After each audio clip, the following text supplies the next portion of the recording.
What's the most useless profession that still brings in 100K plus? Reddit CEO.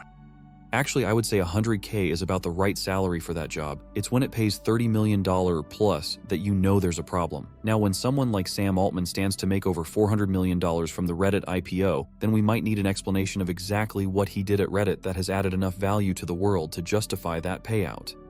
This caught my attention. 400 million? Holy shit. Looked it up. Turns out Sam Altman was a heavy Reddit user and invested 60 million a decade ago and holds 9.2% voting power of Reddit. So yeah, I get it. But seems like he's put his money where his mouth is and now reaping the rewards on one of his investments? Yeah, it's not a payout. If you have stock in something and the stock value goes up, how is that a problem? LOL. In Canada, we have a Governor General, which is a leftover position from when we followed the Crown. It's the most pointless job in our country, and we pay this person $350K a year, which is $50K more than what she was making 2 years ago. She also has spent more than $3 million on luxury travel expenses. I'm not even exaggerating when I say this. This lady spent $70,000 on a luxury limousine service to ferry her 50 feet. In 2022, Simon routinely traveled with an extended entourage, including her husband, secretary, several communication strategists, and aides de camp, alongside her official videographer and her official photographer, among others. The group stayed in pricey accommodations in far-flung countries, including the Ritz-Carlton in Berlin, the Great Scotland Yard Hotel in London, the 1919 Radisson Blu in Reykjavik, Iceland, and the Jumeirah Emirates Towers Hotel in Dubai, UAE. Simon & Company racked up a near six-figure in-flight catering tab during a week-long trip to the Middle East in March, and dropped $71,000 at Islamo Luxury Travel in Iceland's capital city in October. Reading this infuriates me, and I'm not even Canadian. Every once in a while, one of our other politicians remembers we have a Governor General and tries to bring up the issue of the insane expenses for debate, and it never goes anywhere. They bring it up and then realize the position is written into the Constitution and nothing can be done about it. The Prime Minister is appointed by the GG after an election. A very short event that nobody cares about. That actually is all that position is nowadays. Well, a constitution can be changed. It's not the be-all and end-all. The issue is that we also wrote that all of our provinces have to agree on any changes to said constitution, which is why nobody wants to touch it. Real estate agents. Because the really good ones that are truly helpful and work hard to sell your house never seem to have as much luck because they're not slimy and don't make as many sales. Yeah, that one agent you're talking about sure is great. The other 2,999,999 are all a waste of oxygen. This is the kitchen, and here's the dining room. Well, thank you, Sherlock. In NYC, we found an apartment by ourselves, got contact info for it from other building residents ourselves, contacted the doormen, who said they had keys and would be happy to show it to us, but we needed to contact the broker, though they should be available. We called this idiot, who lived in the building also 3 floors up, and he agreed to meet us at the time we had set up. He came down 3 floors in an elevator and unlocked a door, which the doorman could also unlock, and fucked off on his cell phone while we looked around. Afterwards, he emailed us an application after we asked for it. This broker charged us 1 month's rent for this service, and the building contractually had to go through him even though we were already there. Absolute parasites. Higher education administrators are a self-licking ice cream cone. Speaking as someone who works at a university, it's always too many of them at the top and never enough near the bottom. As someone at the low end of the totem pole, I can say that most of us are drowning in work with too many students needing our help, and there's not enough time or resources to assist everyone. But thank God our president can hire more staff members for his office to dick around while we get our department budget cut.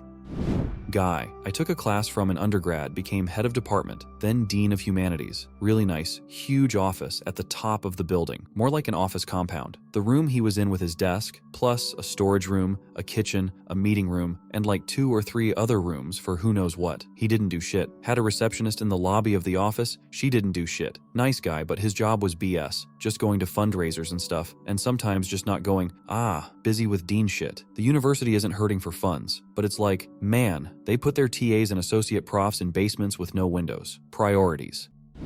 Just occurred to me because I heard about a guy whose entire job is reselling Magic the Gathering cards, and apparently he makes a lot. There are a lot of people reselling MTG. There are very few people, even stores, making a 100K profit. A lot of the people on social media will talk about their revenue, not profit, which is largely meaningless, or they just straight up lie. Can confirm, lying is the easiest way to increase your salary by 100K. I went and bought my husband a valuable card, Foil Meat Hook Massacre or something. Guess which card he randomly pulled from a booster set I got him for Christmas. I know it isn't a Lotus card, but I was still upset that fate and I gave him the same card. ETA. I wasn't actually upset. I was mind blown for sure. I had given him the card for his birthday in November, and then he pulled the same card on Christmas. He ended up trading the card with a friend, and they are both happy with the trade, and all is well. Google pays my sister $250K per year to basically sign in once a day and check emails. She can't even explain what her job is. She doesn't even code. Edit. She didn't get hired right into this position. She started at the temp level 7 years ago and has continued to apply for promotions over the years. Ended up on a team put together for some project, and Google pulled the plug on it. Ever since, they basically pay those people just to keep them. My buddy does this. Got his bachelor's and works at Google for $180K to basically just vibe. He does have random 8 p.m. meetings sometimes, but the Google offices feed them breakfast, lunch, and dinner and have fancy coffee machines and workout areas. He also doesn't code. I chose the wrong field. There are a lot of articles about Google's brain drain strategy, where they will hire competitive applicants and pay them well even if they don't need them, just to keep them from going to the competition. Helps to keep the entire country from advancing quickly to help maintain Google's hegemony. Historically, Google and many FLM companies tried to hoard talent, but I think recent notable layoffs, despite being profitable, indicates that management is less motivated to hoard talent than they used to be. Influencer. Nah, the real useless person is me, an influencer agent. My job is literally just to broker deals between brands and influencers. Not really any value added to society, but it pays well. How do you even get a job like that? Incredible it even exists. I asked some smaller YouTubers if they needed help with things like title ideas, writing descriptions, managing emails, etc. A few said yes. Then a few said they had all these emails coming in from brands and didn't have time to respond to them. We agreed on a percentage, and I learned from there. I started making good connections with media buyers and brands, and the creators I worked with referred their friends. Now, a few years later, I run a talent management agency with 12 employees, and we represent over 130 creators. A lot of middlemen jobs, especially car dealers, they are glorified cashiers and customer service reps. They barely serve a purpose today with smartphones and the internet at your fingertips. For example, you just Google, "I'm looking for a minivan that is reliable and comes with a hybrid option." You can go from there with further questions and even consumer reviews. Amazing. Need financing? Call a credit union or bank. Car salesmen are literally only around in some places because it's not legal to just go to the manufacturer's site and order the car you want. I recently bought a new-to-me used truck, a 22 model. I asked the salesman what he knew about it. "It's a good truck," was literally all he knew. In the middle of the test drive, he asked me what year the truck was after assuming incorrectly at first. I knew exactly what truck I wanted from online searches. All I had to do was pick it up and he got to ride along, but I had to pay his salary, essentially. I don't know if new car salesmen are any better. Consultant, e.g., KPMG, Deloitte, etc. Like straight out of university, who? What a fuck are you consulting? And as a 23-year-old, how do you have the experience to consult someone who's been doing their job for decades? As someone who used to work at McKinsey, I wholeheartedly agree. The worst thing is that it's one big circle jerk. They only recruit from top schools because otherwise people would discover that anyone can do the job and they would be out of business. Biggest scam is they don't implement. All that smart advice, but the implementation risk is on you. Our ideas didn't work. Must have been whoever implemented. Well, there was that conceptual artist who got paid $120,000 for duct taping a banana to a wall. Twice. Perhaps that actually was useful and even important. Maybe it was some kind of galactic code to tell the alien scouts not to destroy our planet. But I doubt it.